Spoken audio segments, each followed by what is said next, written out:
మహాలక్ష్మి స్కీమ్లోనే నేను ప్రశ్న వేస్తా ఉన్నాను. మరి కళ్యాణ లక్ష్మి అమలు చేస్తాం, 1,00,000 రూపాయలు కేసీఆర్ ఇచ్చిండు, దాంతోపాటు తులం బంగారం ఇస్తామని చెప్పారు అధ్యక్ష. మరి 65 రోజులలో మన రాష్ట్రంలో పెళ్లిలే కాలేదు అధ్యక్ష. ఆగిపోయినటువంటి కళ్యాణ లక్ష్మి చెక్కులతోని మరి ఆ తులం బంగారం ఎప్పుడు ఇస్తారో ఈ ప్రభుత్వం తెలంగాణ ఆడబిడ్డలకు తెలియజేయాలని కోరుతా ఉన్నాను అధ్యక్ష. అదేవిధంగా గ్యాస్ సిలిండర్ అధ్యక్ష, మా పెద్దలు మసూనాచారి గారు చెప్పినట్టు 70 లక్షల మంది మహిళల పేరిటే ఈ రాష్ట్రంలో కనెక్షన్స్ ఉన్నాయి అధ్యక్ష. ఇంతవరకు రేపో మాపు ముఖ్యమంత్రి గారు ప్రారంభిస్తారని చెప్తా ఉన్నారు అధ్యక్ష. ఇంతవరకు మరి మహిళల పేరు మీద ఉన్న కనెక్షన్కే ఈ సబ్సిడీ ఇస్తారా, లేకపోతే పురుషుల పేరు మీద కొన్ని చోట్ల గ్యాస్ కనెక్షన్లు ఉంటాయి ఇస్తారా, ఆ విషయం మీద క్లారిటీ లేదు అధ్యక్ష. రెండోది, నెలకు ఒక్క సిలిండర్ ఫ్రీ 500 రూపాయలకు ఇస్తారా, లేకపోతే 2 నెలలకు ఒకసారి ఇస్తారా, అది కూడా క్లారిటీ లేదు అధ్యక్ష. ఇవి మరి ఒకవేళ 12 నెలలకు 12 సిలిండర్లు ఇస్తారనుకుంటే అధ్యక్ష 500 రూపాయలకు 4,200 కోట్ల రూపాయలు కావాలి అధ్యక్ష. మరి 4,200 కోట్ల రూపాయలకు ఎక్కడ కూడా బడ్జెట్లో ప్రావిజన్ పెట్టలేదనే విషయాన్ని తమరి ద్వారా ప్రభుత్వం దృష్టికి నేను తీసుకొస్తాను అధ్యక్ష. అట్లానే ఆర్టీసీలో మంచి కార్యక్రమం పెట్టినారు అధ్యక్ష. మహిళలందరికీ ఉచిత ప్రయాణం అని మేము హర్షిస్తా ఉన్నాం అధ్యక్ష, స్వాగతిస్తా ఉన్నాం. అయితే దీంతో పాటు వాళ్ళు ప్రతిపక్షంలో ఉన్నప్పుడు వికలాంగులకు కూడా ఉచిత ప్రయాణం పెడతామని చెప్పినారు అధ్యక్ష. దాన్ని సంపూర్ణంగా విస్మరించారు. ఖచ్చితంగా వికలాంగులకు కూడా తక్షణమే ఉచిత ప్రయాణం పెట్టాలని చెప్పి మేము డిమాండ్ చేస్తా ఉన్నాం అధ్యక్ష, బీఆర్ఎస్ పార్టీ తరఫున.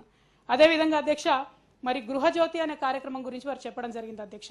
అది కూడా రేపో మాపో ప్రారంభిస్తా ఉన్నారని చెప్తా ఉన్నారు. 200 యూనిట్ల లోపు ఉన్నటువంటి వాళ్ళు దాదాపుగా 95,23,23,000 మీటర్లు ఉన్నాయి అధ్యక్ష మన రాష్ట్రంలో.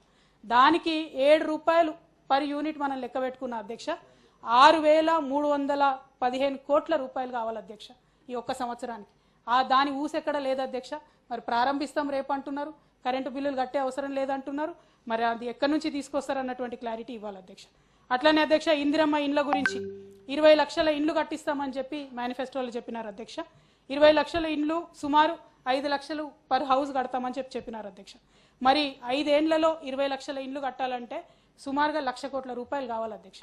అంటే ప్రతి సంవత్సరం మినిమం 20,000 కోట్ల రూపాయల అలొకేషన్ ఉంటే తప్పితే ఈ కార్యక్రమం ముందట పడదు.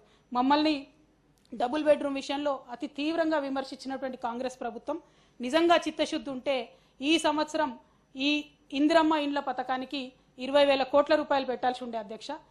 కానీ అట్లా కాకుండా తెలంగాణ ప్రజల్ని దగా చేస్తూ కేవలం 7,000 కోట్ల రూపాయలు మాత్రమే పెట్టడం జరిగింది అధ్యక్ష. దీని మీద మరి ప్రభుత్వం జవాబు చెప్పాలి అధ్యక్ష. అట్లానే ఇదివరకు మనం ఆసరా అనేది అధ్యక్ష, ఇప్పుడు చేయూత పేరుతోని పెన్షన్లు ఇస్తామని చెప్పినారు అధ్యక్ష. ఇప్పటికే మన రాష్ట్రంలో 43,68,000 మందికి పెన్షన్లు వస్తూ ఉన్నాయి అధ్యక్ష. కానీ కాంగ్రెస్ పార్టీ ఏం చెప్పింది, అధికారంలోకి రాకముందు వికలాంగులకు 6,000 చేస్తాం, ఇతరులకు పెన్షన్లు 4,000 చేస్తామని చెప్పినారు అధ్యక్ష. ఇంతవరకు పెంచినటువంటి దాఖలాలు ఎక్కడ కనబడతలేవు అధ్యక్ష. అధ్యక్ష, ఇవాళ మీ ద్వారా నేను ప్రభుత్వాన్ని అడుగుతా ఉన్నా అధ్యక్ష, పాత పెన్షనే ఇవ్వడానికి కొత్త ప్రభుత్వం ఎందుకు అధ్యక్ష?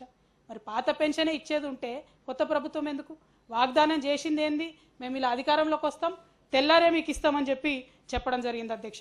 ఒకవేళ వాళ్ళకు నిజంగా చిత్తశుద్ధి ఉండి వికలాంగులకు 6,000 చేస్తే అధ్యక్ష 5,50,000 మంది వికలాంగులకు మన రాష్ట్రంలో కేసీఆర్ గారి ఆధ్వర్యంలో మనం పెన్షన్లు ఇచ్చుకున్నాం అధ్యక్ష 4,000. కానీ ఇప్పుడు అది 6,000 చేస్తే దానికి 3,900 కోట్ల రూపాయలు కావాలి అధ్యక్ష. అట్లానే మిగతా 38 లక్షల మంది పెన్షన్దారులకు 18,240 కోట్లు కావాలి అధ్యక్ష.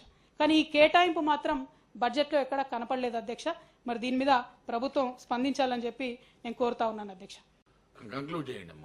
సార్, ఒక మీ ద్వారా గౌరవ కాంగ్రెస్ ప్రభుత్వాన్ని అడుగుతా ఉన్నాను సార్. 2014 నుంచి 23 వరకు ఏం చేసినామో మేము ఇస్తాం సార్, పేపర్స్ మీరే ఇవ్వండి, చర్చ పెట్టండి సార్. 2004 నుంచి 14 వరకు కాంగ్రెస్ ప్రభుత్వం ఏం చేసిందో చర్చ పెట్టండి సార్. ఇప్పుడు కొత్తగా వచ్చిన ప్రభుత్వాన్ని మేము నింద చేస్తలేం, టైం ఇస్తున్నాం మీకు 100 రోజులు, తప్పులు చేస్తారు ఎట్లాగో ఆ తర్వాత అడుగుతాం. కానీ 2004 to 14 what did Congress government do? You come on the floor sir, separate చర్చ అధ్యక్ష. 4 నుంచి 14 వరకు కాంగ్రెస్ ప్రభుత్వమే కదా సార్, వాళ్ళు కాదు సార్, ఉమ్మడి ఆంధ్రప్రదేశ్ అడుగుతున్నా సార్. ఉమ్మడి ఆంధ్రప్రదేశ్ లో తెలంగాణ కేటాయింపులే అడుగుతున్నాం సార్ మేము.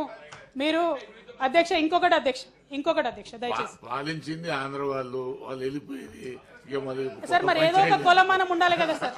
ఇప్పుడు అడుగుతానేమో ఇప్పుడే అధికారంలోకి వచ్చినామంటా ఉన్నారు, ఏదో ఒక కొలమానం ఉండాల్సిందే కదా సార్ తెలంగాణ. అధ్యక్ష ఇంకొక చిన్న అధ్యక్ష కంక్లూడ్ చేస్తా ఉన్నాం సార్. అధ్యక్ష లంచ్ అధ్యక్ష బ్రేక్ ఇస్తాను కంక్లూడ్ బచావత్ ట్రిబ్యునల్ మీద జీవన్ రెడ్డి గారు మాట్లాడినారు సార్.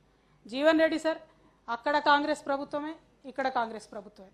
బచావత్ ట్రిబ్యునల్ 20 ఏళ్ళు, బ్రిజేష్ కుమార్ ట్రిబ్యునల్ 20 ఏళ్ళు కేటాయింపులు చేయని పాపం ఎవరిది సార్? మీదే కదా. దాన్ని తీసుకొచ్చి మా మెడకు చూడితే ఎట్లా సార్? కేఆర్ఎంబికి మొత్తం ప్రాజెక్టులు అప్పచెప్పి అడ్డగోలుగా వీళ్ళు దొరికిపోయినారు కాబట్టి దాన్ని ఇచ్చేయడానికే మీరు మాట్లాడుతూ ఉన్నారు సార్. సార్ జీవన్ రెడ్డి గారు మాట్లాడినటువంటి అంశంలో ఇంకొక దానికి నేను తీవ్రంగా అభ్యంతరం చెప్తా ఉన్నాను sir. Mission Bhagiratha, mission Kakatiya, అట్లానే కాళేశ్వరంలో ఇంజనీర్లు తప్పిదం చేసినారు, వాళ్ళని ఉరిదీయాలని చెప్పినారు సార్. ఇది అన్యాయం సార్. ప్రజాప్రతినిధులుగా ఒక డెమోక్రసీలో ఉరిదీయాలనేటటువంటి మాట తప్పు సార్. దాన్ని వెనక్కి తీసుకోవాల్సిందిగా, అవకాశం ఉంటే మీరు రికార్డులు సవరించవలసిందిగా మీకు కోరుతా ఉన్నాను సార్. అది కోరుతూనే ఒక మాట అడుగుతా ఉన్నాను సార్. ఇంజనీర్లు తప్పు చేస్తే వాళ్ళని ఉరిదీయాలంటారు సార్. 30-40 ఏళ్ళు ప్రాజెక్టులు కట్టిన కాంగ్రెస్ పార్టీని మరి అట్లంటే ఎన్నిసార్లు ఉరిదీయాలి సార్? అది అవసరం డెఫినెట్ గా సార్. డెఫినెట్ గా కాంగ్రెస్ పార్టీని అంటాం కదా సార్. అదే విధంగా సార్ కేసీఆర్ గారిని కరెంటు గురించి మాట్లాడుతూ అనేక మాటలు అన్నారు సార్ జీవన్ రెడ్డి గారిని. నేనేమంటున్నా సార్ అంటే చరిత్ర అక్కర్లేదు సార్. నిజంగానే ఈ గవర్నమెంట్కి చిత్తశుద్ధి ఉంటే కేసీఆర్ గారిని తిట్టడం మానేసి ఒక్క నిమిషం కరెంట్ పోకుండా కరెంట్ ఇవ్వండి సార్, ఒప్పుకుంటాం. ఇప్పటికి 2 నెలల నుంచి అయితే అన్ని దగ్గరలో పోతుంది సార్. ఊర్లలో మరీ భయంకరమైన పరిస్థితి ఉంది సార్. అల్టిమేట్ గా నా రిక్వెస్ట్ ఒకటే సార్, రాష్ట్ర ప్రభుత్వం యొక్క బడ్జెట్, ఈ రాష్ట్ర ప్రభుత్వం ఏదైతే ఉందో వారు చెప్పి వచ్చినట్టు చేసి వచ్చినటువంటి వాగ్దానాలను రిఫ్లెక్ట్ చేసే విధంగా ఉండాలి సార్. అన్ఫార్చునేట్లీ ఆ స్పిరిట్ ఈ బడ్జెట్లో లోపించింది. అన్ఫార్చునేట్లీ ఆ ఫండ్స్ ఈ బడ్జెట్లో లోపించినాయి. మరి దాన్ని సవరించుకొని ఇక ముందన్న ప్రజల యొక్క మద్దతు చేకూరేటట్టుగా చేయాలని కోరుతూ, మరి చివరిగా సార్ ఇవాళ రాష్ట్ర ప్రభుత్వం ప్రవేశపెట్టినటువంటి బడ్జెట్ 2,75,000 కోట్ల పైచిలుకుతో ప్రవేశపెట్టినారు సార్. అదే తెలంగాణ రాష్ట్రం వచ్చినప్పుడు 1,00,000 కోట్లు కూడా లేదు సార్ బడ్జెట్. ఇవాళ మీరు 2,75,000 కోట్లతోని బడ్జెట్ పెట్టిరంటే అది కేవలం కేసీఆర్ గారి దీక్ష దక్షతతోని బీఆర్ఎస్ పార్టీ యొక్క పాలసీలతోనే వచ్చిందని చెప్పి స్పష్టంగా తెలియజేస్తూ ఈ అవకాశం ఇచ్చినటువంటి మీకు ధన్యవాదాలు సార్. Thank you. నిరుద్యోగులకు నిరుద్యోగ భృతి ఇస్తామని బడ్జెట్లో పెట్టి కూడా అమలు చేయనటువంటి చరిత్ర. ఏకకాలంలో రుణమాఫీ అని చెప్పి అది కూడా కంప్లీట్ చేయలేదు. ఇంకా ఏమో చేస్తామని చెప్పి ఏం చేస్తాం? మీరు మండలిలో ఒక పెద్ద వ్యక్తిగా ఉండి నిరుద్యోగులను ఏమైనా చేస్తారా అంటే అలాంటి అంటే భయోత్పాతాన్ని కల్పించే అటువంటి వర్డ్స్ ఎట్లా వాడతారు మీరు? కాబట్టి మీరు బురద జల్లే ప్రయత్నం చేయడం తప్ప వచ్చి 2 నెలలు అయింది.